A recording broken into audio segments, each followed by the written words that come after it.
Mm-hmm. And I'm Ty Backer. Welcome to episode 187 of Behind the ToolBelt with TC Backer Construction.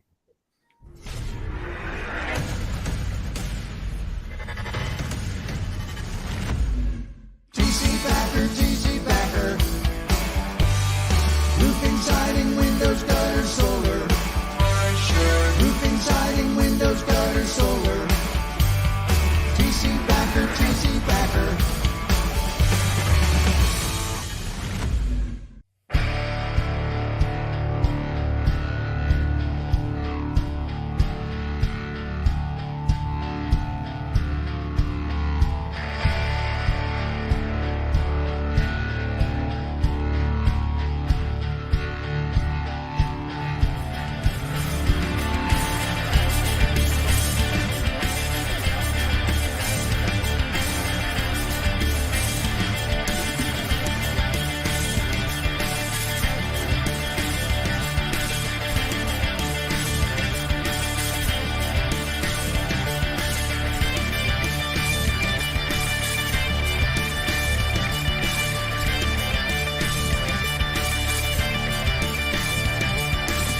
Behind the Tool Belt is sponsored by Lead Scout.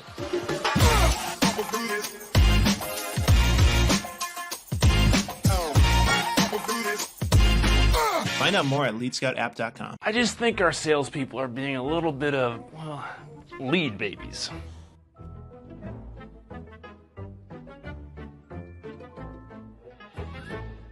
Yeah, we don't say lead babies. It's okay for people to specialize in selling instead of canvassing and lead gen for themselves. We call them roofing sales professionals. Surprisingly, sales are way up as we've built heavier duty lead gen systems and let our salespeople be roofing sales professionals. Better leads.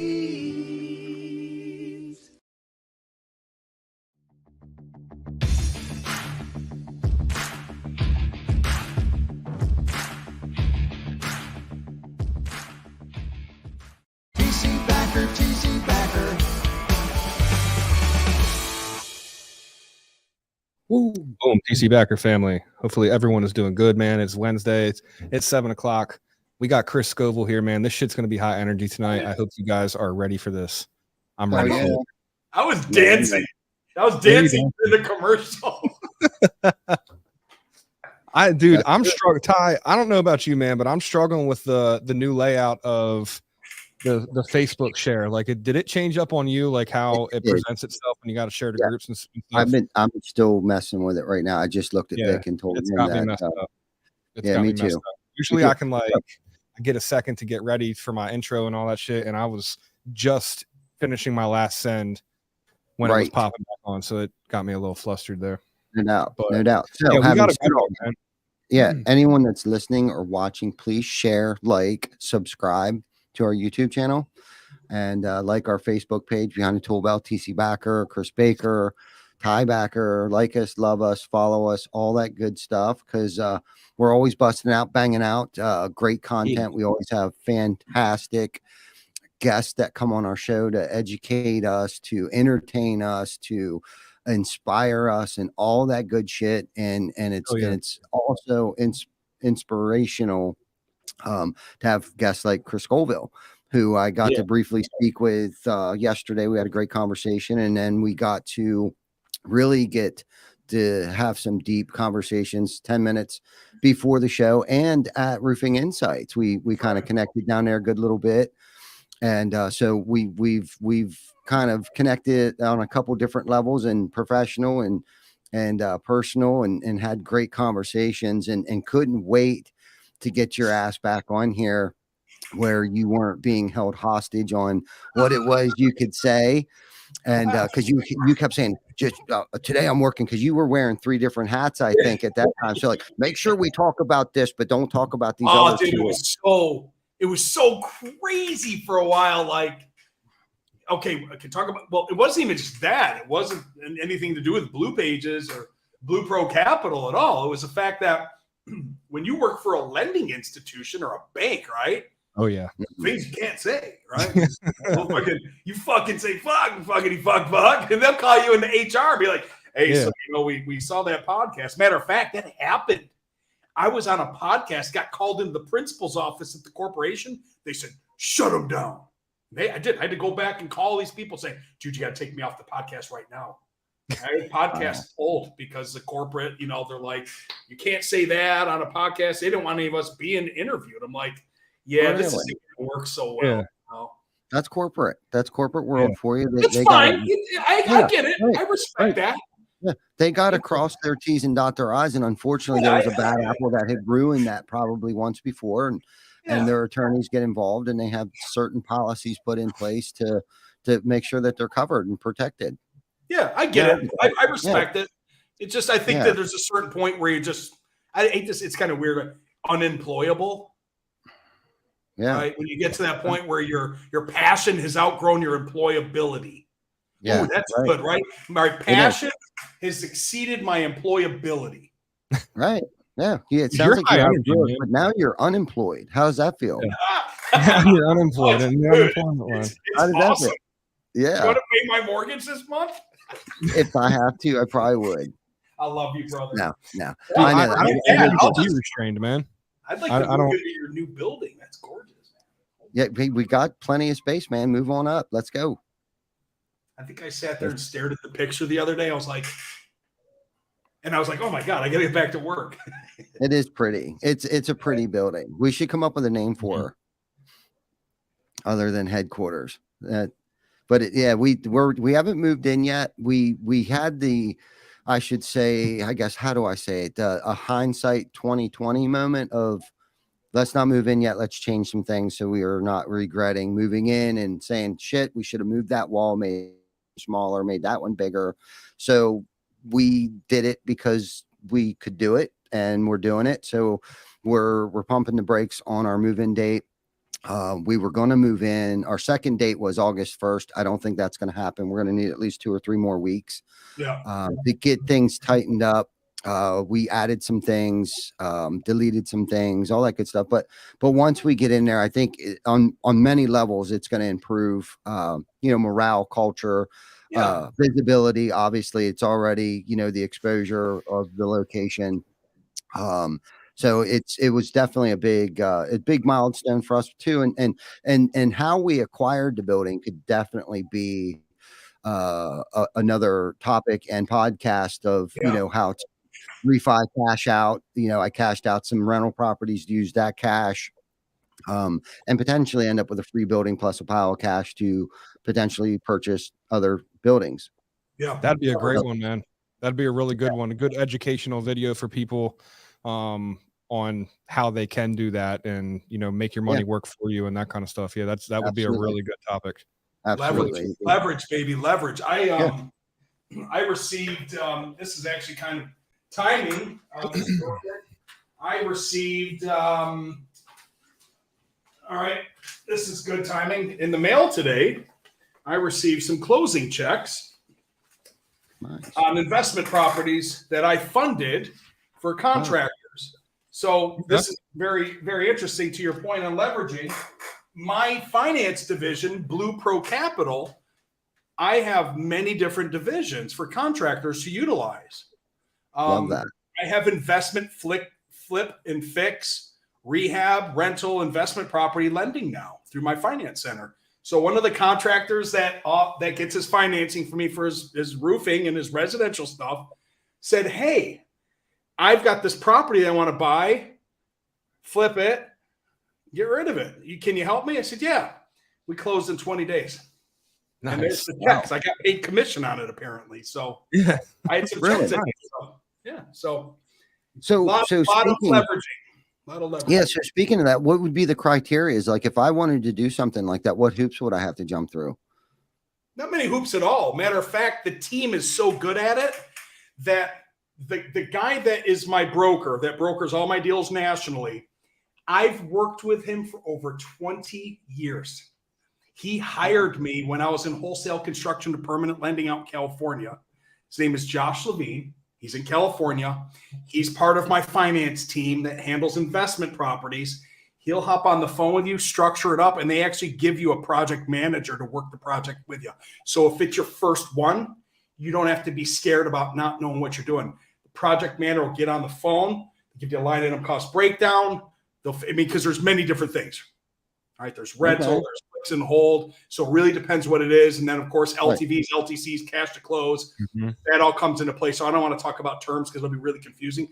This is all that I want anybody to know. If you need it, call me. I'll get you on the phone with Josh, and you'll have a conversation with you. And then if you have to bring a project manager in to talk about how it's going to be structured, they'll take the ball from there. So this finance group has project managers to actually help you figure out how to do it. Yeah. Okay. Great. So what are the terms on something like that? Is it like a line of credit, I guess, where, it becomes a mortgage? It can be. There's about 18 different products and solutions that they have. That's why I don't want to confuse the audience on terms and LTVs. I was really asking more selfishly, I guess. So if you're gonna buy a property, fix it up, rent it, and hold it, yes, it would be a long term. Okay. It could be that could be amortized just like anything else. If it's short term, So how would you appraise it? Like if you're in Florida, and I'm assuming these banks are probably all over the country that you deal with. So how would the financial institute be able to appraise the building? Would they just do it online? Would they send somebody out? Yeah, future value. Yeah, they've got appraisers. Yep. I work with one lender that does investment. Okay. Yep. Varies. Investment. We don't have silos. We all work together. But I have one guy and one team and one national lender that does investment properties. I have secured home improvement money. I have unsecured lending with multiple lenders, only for unsecured residential financing, multiple lenders. One lender for secured home improvement for anything over 100,000 to 15 million. I have commercial, 3 lenders for commercial. I have credit repair. I have merchant credit card processing, and I have mobile payments, all within Blue Pro Capital. So what I did, guys, is this. I said, what do people come to Chris Scoville for? And I don't like to talk about myself in third person, but I have to because I'm thinking about branding, right? What do people come to me for? Well, I get tagged in a lot of stuff when people said, hey, I need help with financing, right? So people go like, oh, man, Chris Scoville can help you. So I was like, all right, so I've got this Blue Pages Pro, which is my software entity. I've got Blue Pro Capital, which is my finance center. And then I got these people that I work with like Lead Scout that they help drive traffic back to the Blue Page. So we do 3 things. We set up a software company called Blue Pages Pro to help you connect, convert, and close.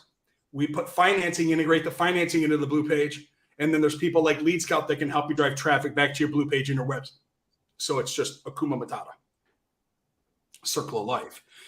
So it was super important for me to build the finance center that anytime someone called me for anything, hey, Chris, I'm a roofer, man, and I need deductibles covered, and I'm thinking about getting into retail. How the heck do I do it? I can have a conversation on who their customers are, what lenders are fitting for them, and then get them all set up and get them enrolled with lending, and then train them how to go to market. And then train them how to market it. And then, you know what I mean? Boom. So residential's done. And then go, oh, hey, by the way, if you ever need any commercial money, I got that too. So when they got a commercial deal that pops up, like I did a $3 million deal in Idaho last night at 8:30 p.m. They're like, hey, I got a commercial deal in Idaho. Anybody help me? Sure. Made a phone call to my commercial guy and said, hey, get on the phone with Tom. He's got a deal to talk to you about. I wanted to be that one-stop finance center that people, when they think financing, they come to Chris Scoville. Now, I can't always help everybody with everything, but I sure can be honest as all get up and tell them where they can go get it and if it's right or if it's wrong.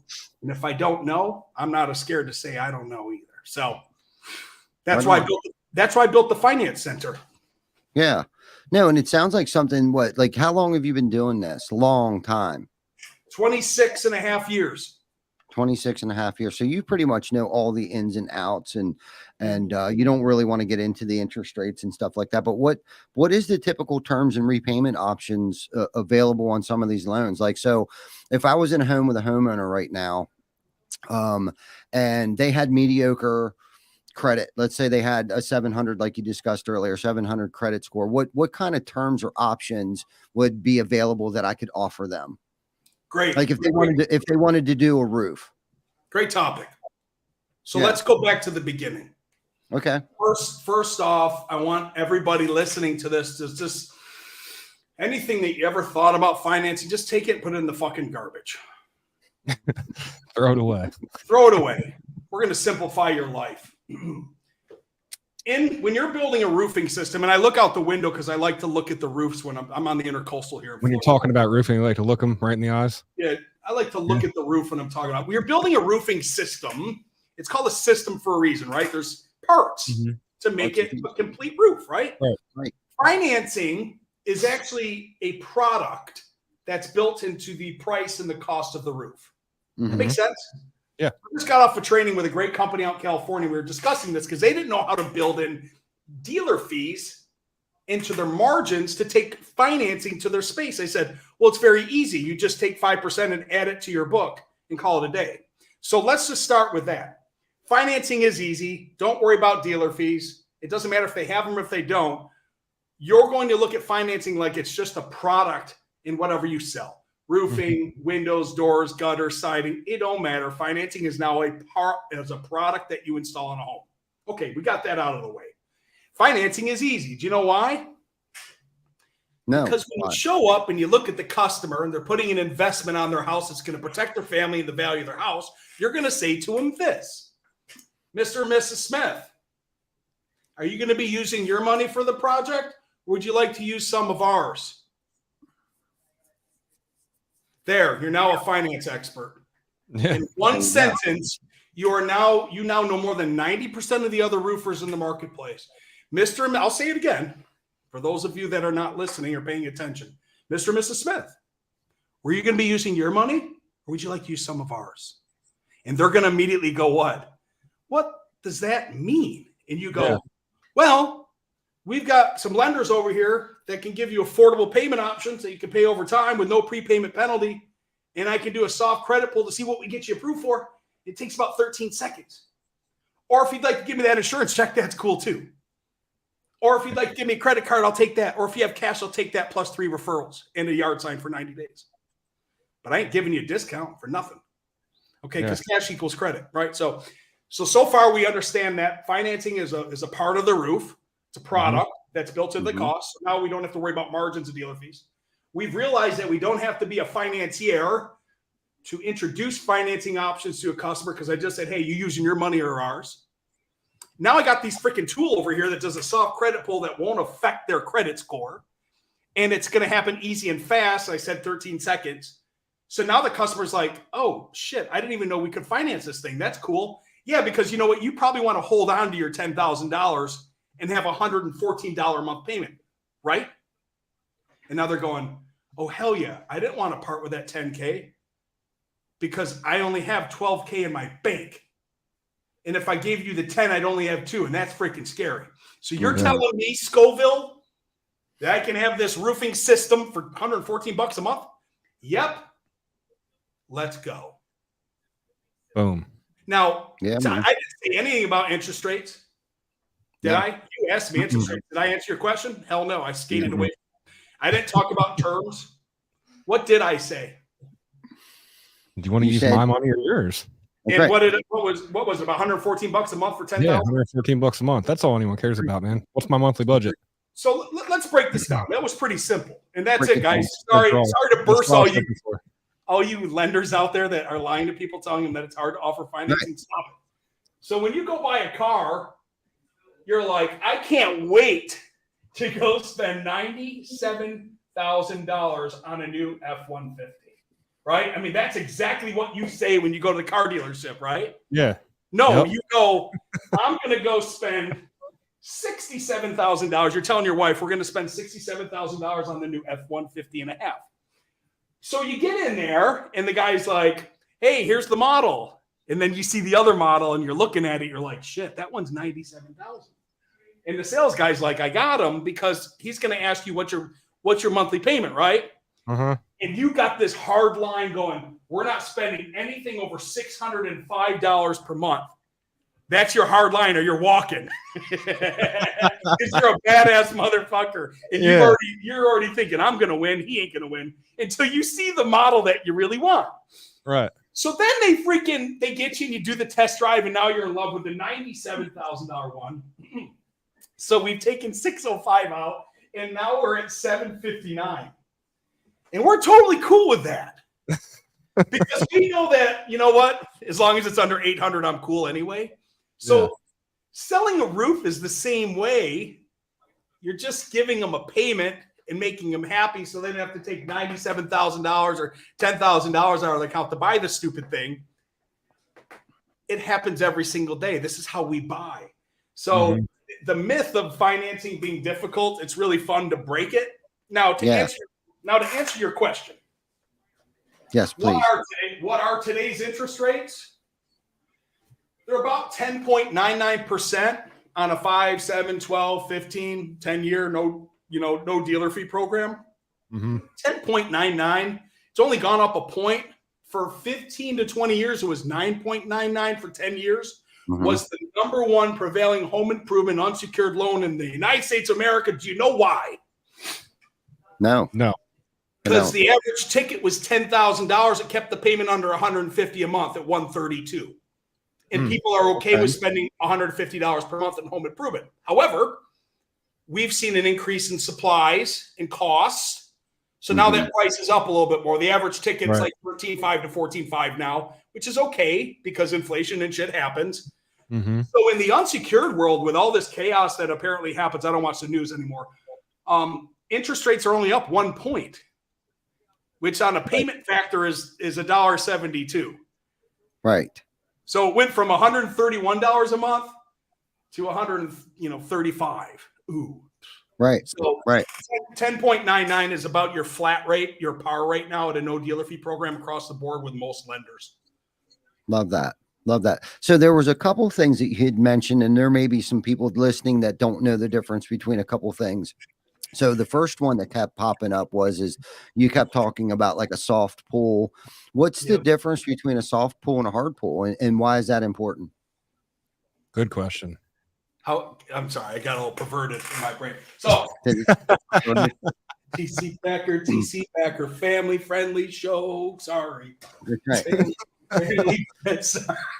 I got to He's over there pinching his nipples, talking about fuck around, find out, ain't. So hard pull, soft pull. Some lenders go right to the hard pull, which simply means they're going to run your credit to get you an approval.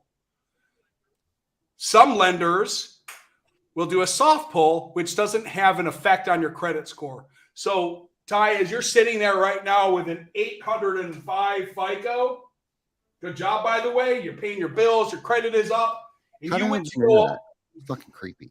I know. I pulled your credit on a soft credit pull before we came in. I actually have a tool that does that without even using your social. Okay. Anyway, you got an 805. I hope you don't have an 805. I was joking. But anyway, you go and apply at a lender that does a hard pull, you can drop down to a 795. Now you're under 800. Oh, wow. Just by applying. I didn't know it was that much. And how damaging is that, and for how long? I can't specifically answer that because I'm not the credit reporting agencies. However, when you do an application to go buy an automobile or a car or a credit card, or you go down to Ashley Furniture and you get financing through Synchrony, Wells, or whoever it might be, that's a hard inquiry. You're getting a hit on that. And typically it depends if it's unsecured. There's different rating systems that they use, and different Equifax, Experian, and TransUnion do different types of scoring. However, here's the bottom line. A hard credit pull will ding their credit whether they get approved, declined, or counteroffered. So imagine, and I'm not here poo-pooing on any lenders that only have a hard credit. That's not what I'm here to do. I'm here to educate.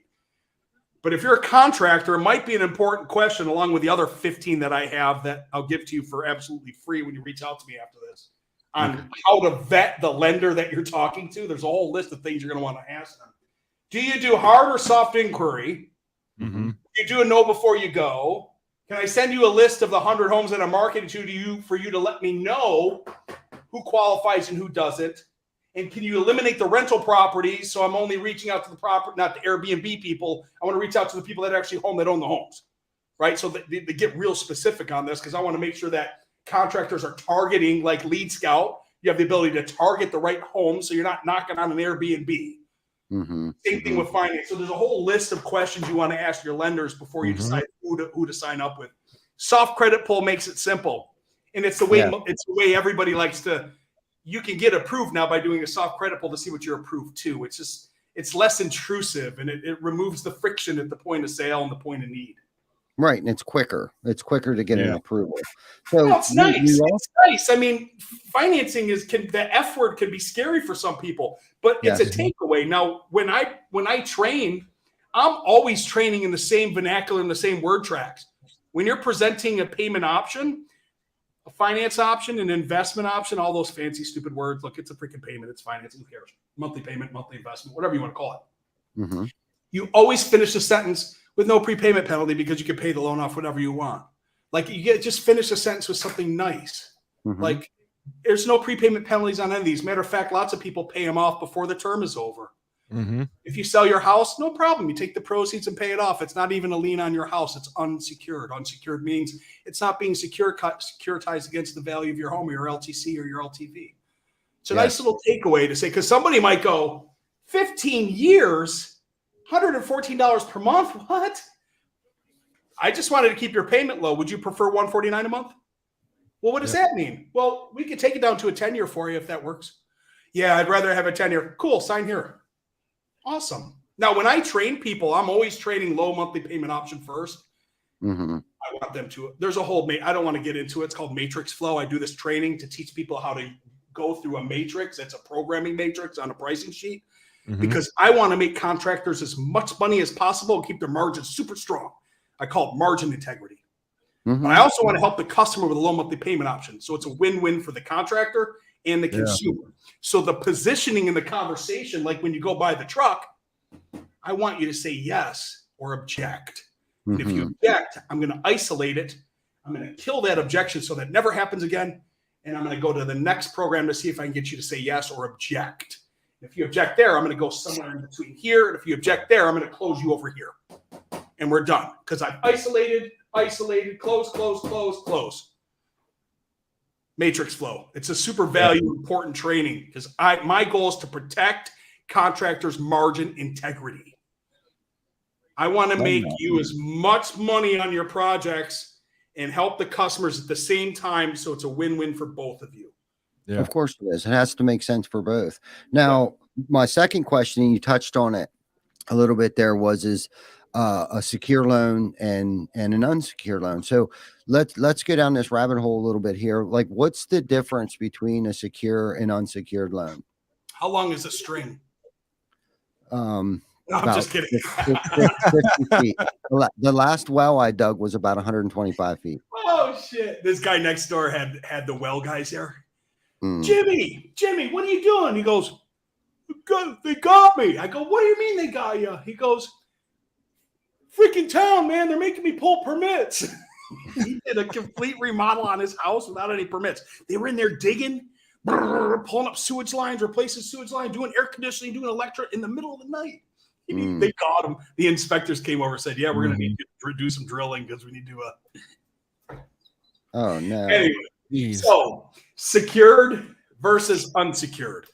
I just added, good timing, I just added a secured home improvement solution to our APS, which is called the Automated Prequal System. It's a tool that I built, proprietary tool. I just added that to our portfolio. Did we lose Ty? No, I'm still he here. likes to pop a QR code up for the 30-second roof quote. Well, Okay, cool.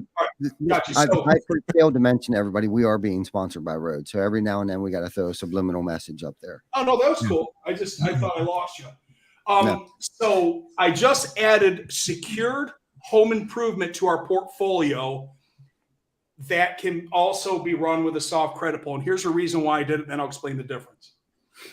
I got all these contractors on the blue pages that are calling me saying, Chris, I need money over $100,000. And all of the unsecured lenders max out at $100,000, guys. I got guys in California that do kitchens and baths and floors. Their projects are $200. Shit's expensive. Yeah, Mhm. right. Mhm. So I'm like, okay, I'll build a solution to that.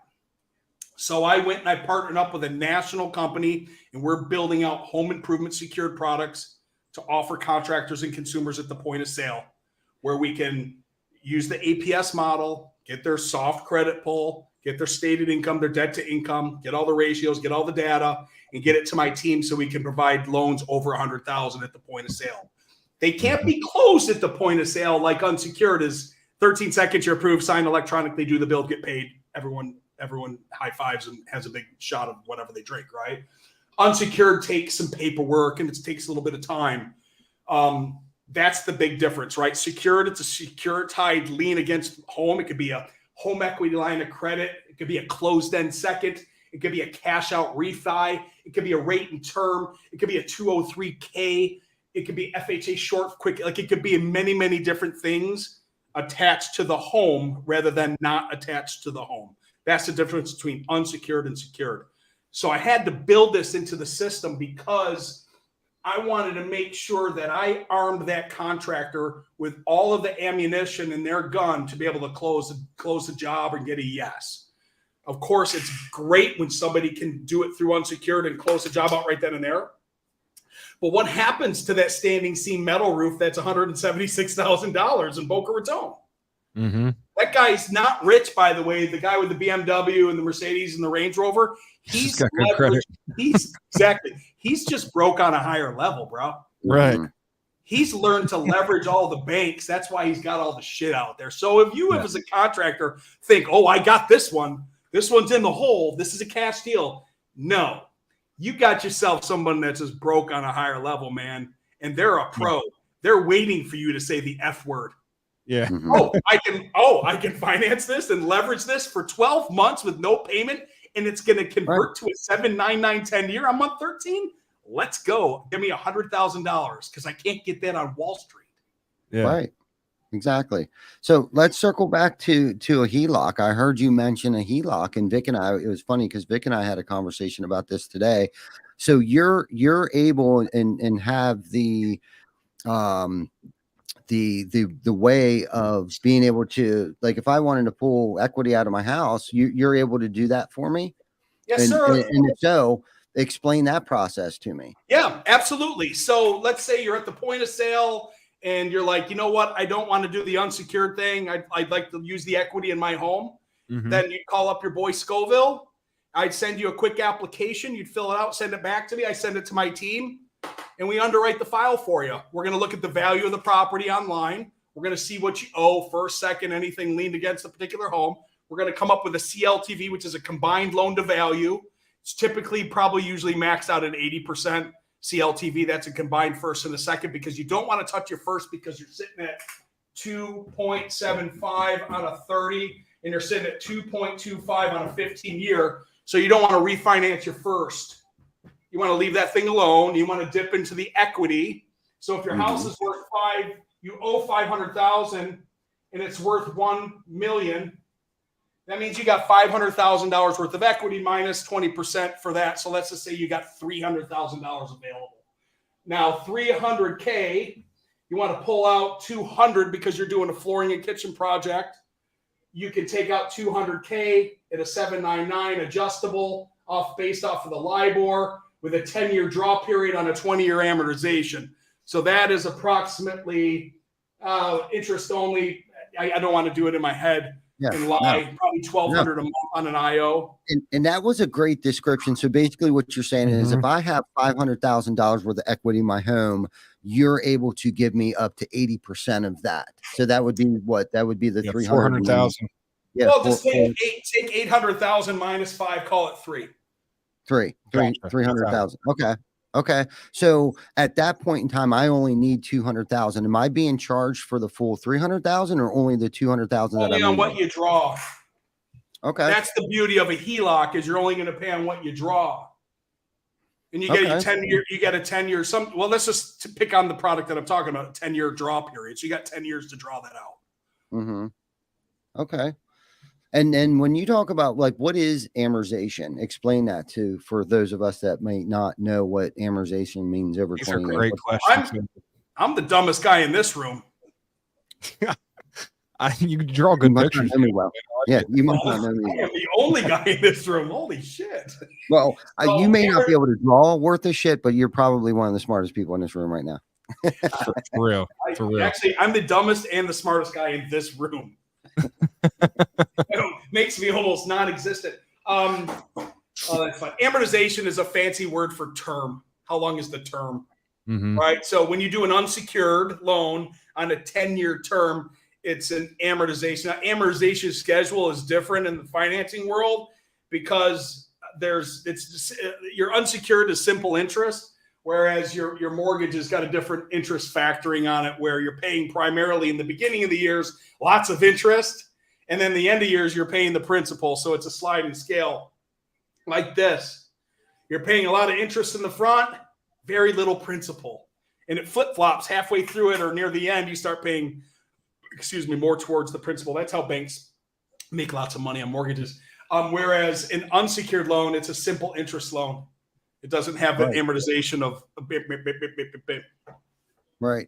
So on a HELOC, like typically when you go to buy a car and you're paying, your car off, whether it be a 3, 5, or 7-year term, you're paying a bank, but you never see that money again.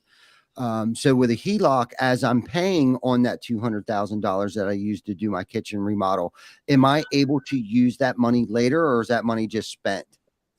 That money's there for you to balance up and balance down. So let's say you have a $200,000 HELOC, home equity line of credit, and you pull out $100,000 to go buy that truck. Mm-hmm. But you want to, next week you close a big commercial job and you get paid $100,000. You can pay that sucker off and have $200,000 still remaining sitting there for you to draw out. It's a bank. You can leverage that HELOC as a bank. You can pay money. You can do it. Some of them are interest only. Some of them are interest in principal. You can really structure that HELOC as an investment leveraging tool in your life. Right. No, and I like that. And the beautiful thing about that is like, for the longest time, and I was even guilty of this, was always thinking, cash is king.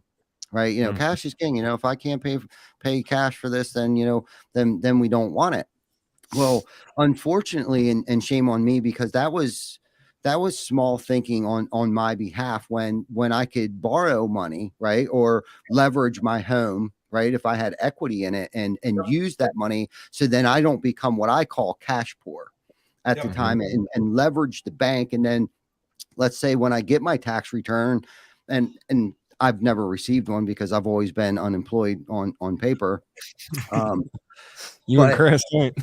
Yeah, if I would receive, and I've heard people get ridiculous tax return checks, $6,000, $10,000, $12,000, $18,000 and stuff like that. So if I would get my tax return back, I'd put that $18,000 back on, some of what I borrowed off of my home equity line of credit. I'd be able to use that $18,000 at a later date. Yep. Yeah. So you're just leveraging money off of your real estate. Yeah. Right. Yeah. So, I mean, and that's the beautiful thing. It's like, so I almost feel like once you get to a point where, you buy a home, you get equity in your home, you pay your bills on time, you have a decent credit score. This is all adulting stuff that we're talking about. And, when you get to that point and you can start leveraging, your equity in your home, and to be able to use your home equity loan, do I have to use that equity loan, especially if I'm using you, Chris? Do I have to use that for home improvement projects around my house, or can I use it to go buy a car? Not a HELOC.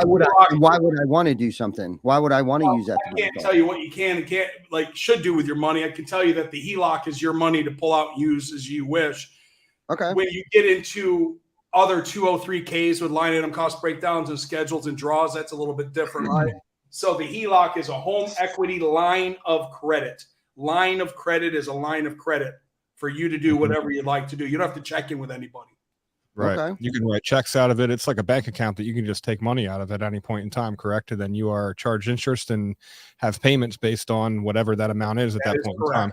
That Can is you correct. tell people if you know the interest charges on that, is it a compounding interest? Like let's just say you take $10,000 out of your home equity line of credit this month, you pay $8,000 off at, you know, within 30 days, but then you take another 5,000 off it. Like how much money is going to be charging interest, and does it compound? Yeah, I can't get into the specifics because there's when you get one at your bank, you may have options. It Gotcha. may be, I guess that depends on your it may credit be score and all that it may kind be of stuff. principal and interest for X period.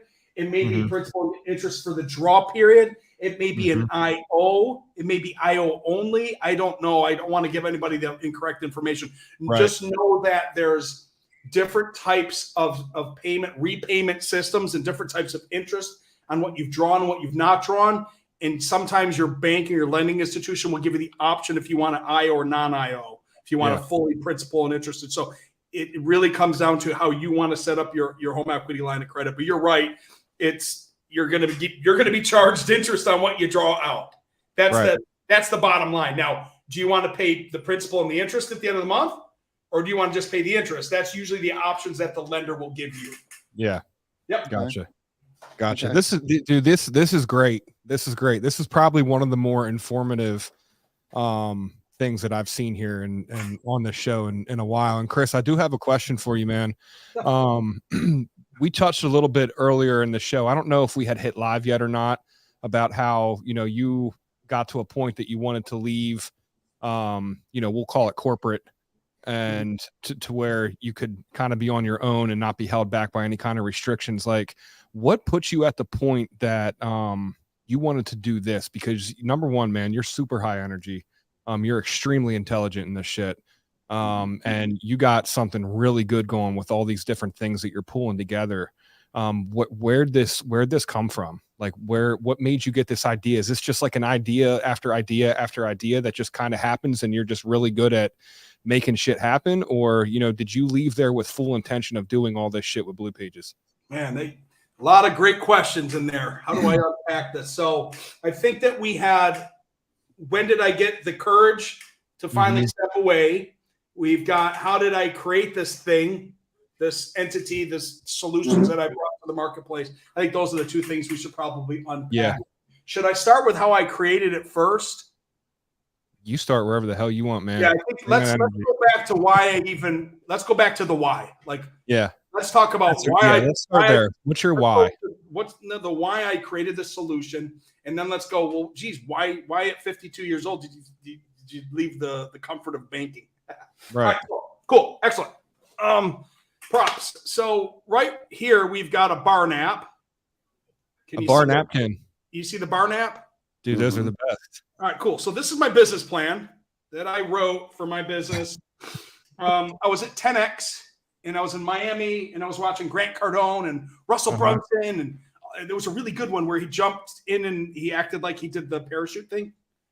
That was like, what, 2017, 2018? So I was like, I went to lunch and I was sitting next to this dude, Gavin. And I said, bro, I'm going to do that. And he's like, what? I go, I'm going to be on that stage. I'm going to go build something to be on that stage. And I went out to lunch. I got an iced tea. I flipped over the bar nap and I wrote this business plan. And I came back and I go, I did it. This is what I'm going to go build. So that's what I did. I went and built Blue Pages Pro from a couple failing forward ideas. One was called R4 Method, where I wanted to automate reviews, referrals, rewards, and retention. And then it turned into an agency. I was like, I don't want to be an agency. It's too hands-on. And then I built this beautiful directory called Contractor Blue Pages, which turned into Blue Pages Pro in the process of, because like the great Kevin Costner said, build the field of dreams and they shall come. Right. So I was like, if I build this directory and I help these contractors connect with consumers, I'll have the ability to call them and offer them services because they're on my platform for free. Right. The great Jay Abraham said, go work for free, deliver a ton of value and give them results, and then figure out a way to go make money with them. So that's what my idea was. Like, I'll build this directory and I'll figure out how I can get contractors connecting with consumers, and I'll figure it out as I go, which ended up turning into Blue Pages Pro, where we create micro sites to help contractors connect, convert, close, create more relationships. And then we embed sales tools like financing and automation and roofer and roofle and, you know, all the stuff that you see here up on your screen, right? We build sales tools and financing tools into a blue page to help contractors connect, convert, close. And then we give dynamic QR. So we do a whole system, right? So that's how I built the blue pages. We started building it really full time 2 years ago. We were at the New Orleans Win the Storm. Were y'all there for that one? Ty, you went to that one, ain't Yeah. New Orleans Yeah. in the storm? So Yeah. Acculinks was across the way from me, and I had a booth, and I didn't have a clue. And we didn't even have an app at this time. We had WordPress, and there was no Wi-Fi in the building. It was awful. And I was doing demos, and everything was stalling and moving slowly. And I think we had like 5 people on the blue pages. And I called my team. I said, make a video, and I'm going to put it on the iPad, and I'm going to move my finger really fast to make it look like the app moves that quickly. So we faked it through that thing, and we survived. But anyway, we have over 19,000 contractors on the Blue Pages platform now, members-wise, in just a few years. And now we got to go back to them and deliver unbelievable value and teach them how to embed the financing into the Blue Page and teach them how to sell. So we've got a really kind of cool conversion process now that we've got just call it 20,000 members to pick up the phone and call and say, hey, we need to give you financing. Hey, we need to teach you how to offer this. Hey, we need to embed the financing in your platform. Hey, we need to add the APS system to your website, because we embed tools on your website as well to bring the blue pages into your company so they work together. So anyway, that's how we built this thing. So this thing gets so big that I now go, holy cow, I need to go run this thing. Because mind you, I'm working for the corporation from 8 in the morning till 6 at night, and then building the blue pages from at night and on the weekends till my eyes are falling off my face. And I'm burning the candle at both ends. And I'm sure what seemed like everything was getting 100%, there isn't 100% you can give when you're dividing yourself up that much. It got to the point, my brother, that I'm 52, and I woke up and said, I don't, at 72, want to look back and go, I wonder what would have happened if I went all in on the blue pages. Right. And my wife and I sat down, and I said, is it the right timing? She goes, is anything ever the right timing? And that's when I made the decision and said, I'm going to retire from the bank, and I'm going to give myself 24 months of fume. Means that I've got 24 months of gasoline in the engine to run this baby without even bringing any income before things just go to hell in a handbasket. So I bought myself some space and time to build my business. We're already in the black, by the way. I'm not making any money, but we're in the black. I just said, dude, that's it. I can't live with regret and ever look back in life and go, I wonder what would have happened if I would have gone all in and really launched this thing. And that's when it was time for me to go. Yeah. That's awesome, man. That's really awesome to be able to take that leap of faith. Yeah. I love that, Chris. How not one time did you mention, it was about the money. It was more so, impacting others. And I think a lot of times when somebody wants to either be an entrepreneur or fill in as into a leadership position, I think they think it's about what am I going to receive out of this? What am I going to get? What rewards am I going to receive as a leader, as an entrepreneur? Not one time did you say that, and I think the misconception, especially with the younger generation of people that we have today, they want to fill these shoes as a leader, right? But what they don't understand is that leader means servant, right? And to use servant leader, as a catchphrase or whatever it is, but that's what leader means. And it's not about anything about what am I going to receive. It's about what and how am I going to help, embrace, encourage, train, mentor. And that doesn't necessarily mean I have to be the smartest guy in the room. We talked about that. Yeah. And if you think you're the smartest guy in the room, you're the problem. You're in the wrong room. Yeah, you're in the wrong room, and you're the problem if that's what you think. You got to remain. It's about humility. It's about being vulnerable, right? And being able to ask for help. And we talked a little bit about that early before we were on camera, right? And putting down your guard and just getting in there and getting your hands dirty when you need to get your hands dirty, right? And Chris, you talk about that quite often about, we it's just because it's not my job doesn't mean that we're not going to jump in there and figure it out, together.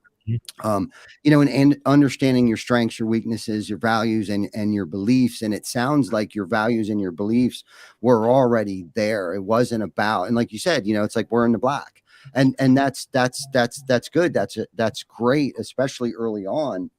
But having your purpose and your why, and none of this is about me. None of this is about you. It's the impact that you can have for the homeowners. You said that so many times, whether you caught yourself saying that or you were intentional, right? You were talking about the contractor and the homeowner. Like, how can this be fair?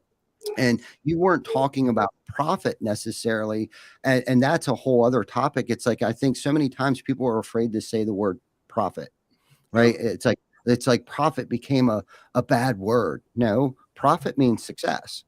And when we succeed, that means everyone around us succeeds. People talk about, all ships rise at swell tide, right? Well, within our company, we try to create our own economy. And when there's success, that means there's profit. And when there's profit and everybody's doing their job and there's not bickering and sock measuring and all of these things, right? And everyone's playing their role and everyone is serving each other, right? Like, we're there, all of us are there in this together, doing the best that we can do with the talents that God has given us, and then also stepping outside of our comfort zone and learning things that we're not so good at and asking for help when we're at our most vulnerable state. It's a cool feeling when you can actually step outside of self and see a little bit further than your nose and want to help and watch other people grow, succeed. And Chris is going through, Baker is going through, we talked a little bit last night. Chris is stepping outside of his comfort zone and shooting for that 2.0 version, or that 2.5 or 3.0 version of himself right now. And I think that has a lot to do with those that he surrounded himself and those that have influenced him and those that mentor him from afar. Anyhow, I'm kind of rambling here a little bit, but Chris, I'm both Chris's here that are on this podcast. I'm thoroughly impressed with watching both of you. And it makes my heart happy. And I'd like to think, and this is me stroking my ego here a little bit, I would like to think that I played a little bit of part in that and watching Baker grow.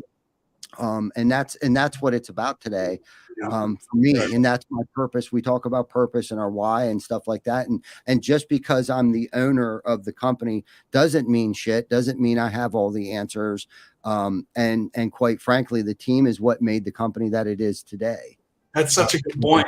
So on that, I had an investor reach out last week because we have investors looking at us already. Nice. That's how I know I built something really good, is that investors are looking at us this early. I knew investors were going to look at us, but I have it in my plan for 3 to 5. I didn't know it would be on month 3. So anyway, right. So you're saying, not to cut you off, you're saying that you initially started this with exit strategy, right? 100%. 100%. There you go. I know who I'm selling it to in year 5 for how much. Yeah. Gotcha. I reverse engineered I reverse engineered this entire business with exit strategy in mind. That's why the map's on the left and the contractors are on the right, my man. Yeah. Because Zillow puts the map on the left and the home's on the right. Bottom right-hand corner of your napkin started with the exit number, right? Dude, it's up, bro. My exit number is right here. 1.2 billion. And right next to it says more calls equals more sales. And right next to that, 1.2 billion. Right next to that says grace, because by the grace of God, he's going to get me to where I got to go. Those are the things that up there. I see it every single morning on that board. It does not get erased. Yeah. So when I met with the first investor and he asked me that question, He goes, what do you mean you want to exit? I said, well, yeah, I want to learn how to fish and golf, or I'll hire somebody to fucking do it for me. I told him the number and he laughed at me. I go, why are you laughing? That's rude. And he goes, well, geez, that's a pretty crazy number. And then I showed him the 5-year assumptive model that I had a CPA build. Show the projections and the assumption. He saw the EBITDA and he goes, that's pretty, how'd you get to that number? And I said, okay, cool. I'll open up the deck. Then I opened up the deck and I went 37 pages and showed him how we were going to get to the number. He was like, holy shit. Yeah. I knew what I was going to say to the investor the whole way through it, because I already reverse engineered where I want this thing to be in 5 years from now when I hire somebody to fish and I hire somebody to go golf for me and I roll up my sleeves and build my next software solution. Now, why that number? It just, is there a reason? I was praying one morning and that's the number that came to me. I don't even care if it's the number. You had to put something up there. It couldn't be a question. It had to be something. Yeah. So right. Yeah. 1.2 billion sounds good to me. I mean, I don't know. I really don't. Okay. Even if it's 800 million, man, that's a lot of money that you built on a goddamn. That's a lot of money. I don't care. It had to be something. And it had to have a B next to it. Right. Yeah. 1.1 seemed a little small. 1.3 seemed a little big. So I went with 1.2. There you go, man. I mean, I don't know, but you got to have a vision and a target and a goal and a dream. And they talk about the motivational stuff. I listen. Sometimes I go to church in the morning. Sometimes I go to motivation. Sometimes I go to Alex Hormozy. Sometimes I go to Andy Facil. Sometimes I go to Ed Milet. But I do know one thing in repetition. It's always dream big and target big and go after a big target because if you fall a little bit, who gives a shit? Right? Who cares? I aimed at 1.2 and I landed on 150 million. Ooh, maybe I just don't have that size of a boat that I thought I might have somebody captain for me. I don't care. I don't even want a boat. I don't care. Yeah. But I do have a vision, and I do have numbers and I do have goals and I did reverse engineer the thing.